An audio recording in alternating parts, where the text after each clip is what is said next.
Well, just days ahead of that election, people around the world are trying to figure out what the poll means for them. Many Nigerians are looking across the Atlantic and forming their own opinions about who should be the next US president. DW's Alisa Chukwuma reports from Lagos. Afam Uga is getting set for this year's US elections. He describes himself as a graphic artist and an adventurer. Although he has friends and family in the US, he has never been there himself. Donald Trump is his hero. Afam has already spent more than 200 euros on things like this. As for me, I'm going to vote in spirit. I'll support him spiritually with prayers. Trump is going to win this election, and I'm seeing him in the White House in a couple of months to come as the president of America. Afam is convinced a Trump presidency will benefit Nigeria's economy, and he doesn't mind that Trump has been insulting about Africa in the past. It's just reality. I like people that tell you to your face, this is what you are, you change. You understand me? If you say country in Africa, is he really lying to us? People are taking our money away. Let people to suffer in penury here. In markets around Lagos, books by Donald Trump are among the best sellers. I sell books almost every day. His book, I sold it almost every day. I have two copies, 3 copies in a day. When you read his book and you apply it, you will make it in life. In a deeply religious country like Nigeria, is also Trump's conservative agenda, including how they assume he stands on gay rights, that appeals to people. He believes in God. I don't know. That's my opinion. He believes in God. And anybody who believes in God is someone for me. We need him. He's the best thing that will happen to the world now. Because when he entered there, you know what to do. You know the right thing to do to bring the world together, to bring peace to the world and make everywhere to be okay. The popular columnist Inedi Ogaziechi cannot understand her fellow Nigerians' love for Trump. She would love to see a President Kamala Harris as an inspiration for young women in her country.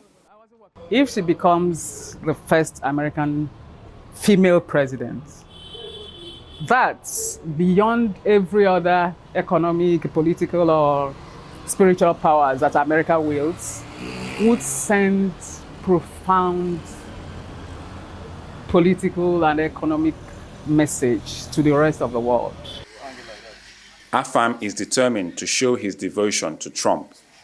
This poster is heading for his office. Anyone doing business with him will know who his idol is. He also plans to visit the US. Well, Teniola Teo is Trade Policy Fellow at the Africa Policy Research Institute. She joins us from Durham in the US state of North Carolina. Welcome to DW. Is the US election attracting lots of attention in Nigeria?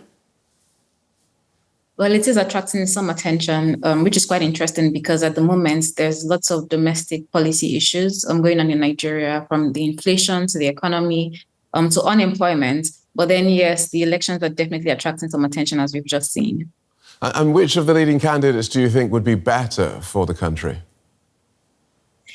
I think any candidate that's going to, improve the trade relations between the US and Nigeria will be better for the country. So just last year, the US was about 10% of Nigeria's exports.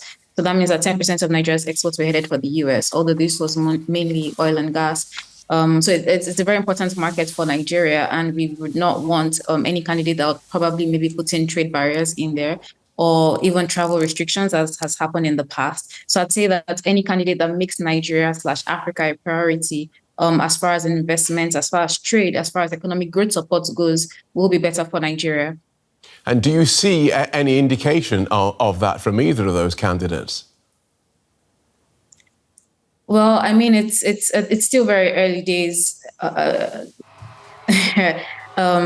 Yes, we've heard some of what they've said on foreign policy related. For one of the candidates, Kamala Harris, she's spoken about her ties to Africa and how she deeply connects with the region. And of course, for the other candidates, Trump is also, shared some of his own views in terms of Africa relations. I'd say that Africa doesn't seem to have been much of a priority for either of them, as far as the campaign has gone. So it's really early days. And I guess the taste is going to be in the pudding in terms of to what extent they're going to prioritize, Africa engagement going forward. Africa engagement for the United States often seems like an afterthought as they look up and see Russia and China making inroads. Presumably, you're hoping that will change. Absolutely, absolutely. Because I mean, if you speak from the perspective of Nigeria, the Russia-China debate or the Russia-China argument is less relevant. I mean, more so in West Africa, but then less relevant in Nigeria. And for Nigeria, what we're really interested in is trade policy, it's investment policy. It's about things like AGOA and making sure that it achieves the objective that it was set out for, which is to help African economies like Nigeria industrialize. It's also about the Nigerian diaspora that is present in the US, but also the fact that a lot of Nigerians are looking to come and study in the US or maybe to work in the US remotely from Nigeria. So that is more of the interest from the Nigerian side, policy-wise. And just in terms of what has been achieved so far, the Biden administration did promise to elevate the voices of Africans in global decision-making and institutions. Did he make good on that promise? There's been some efforts in that direction. There's no doubt. I know, for example, just last year, there was a council that was set up for the African diaspora engagements by the Joe Biden administration. And then there's been some talk about, more voting power, more seats in the very important tables. I'd also mention that there's a PGII, which is about infrastructure investment. It's a G7 effort led by the US, which was, hoping to gain momentum over time. So, yeah, there's been some efforts in that direction, but I'd say that things could have definitely been moved a lot faster.